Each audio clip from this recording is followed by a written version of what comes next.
કુંવારી છોકરીને ગર્ભવતી કરીને ભગાડી જનાર, મા બાપને રસ્તે રજળતા મૂકીને દિવસ રાત દોસ્તારો સાથે દારૂ ઢીંચનાર વ્યક્તિને ભગવાન મળવા આવે છે ને લોકો તાલીઓ પણ વગાડે છે.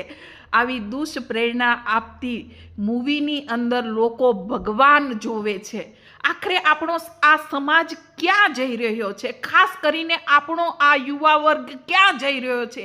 આ મૂવી જોઈને લોકોની આંખમાં આંસુ આવી રહ્યા છે. મને તો એ ખબર નથી પડતી કે જ્યાં આપણી આગળ આટલા મોટા ઉદાહરણ છે, નરસિંહ મહેતા જેવા વ્યક્તિ જેને ખૂબ યાતનાઓ સહન કરી ત્યાર પછી એને ભગવાન મળ્યા, એવા આ ગુજરાતની અંદર આવી દુષ્પ્રેરણા આપતી મૂવી બને છે અને લોકો તાળીઓ વગાડે છે ને રોવા લાગે છે કે વાહ, ભગવાન મળી ગયા, ભગવાન મળી ગયા.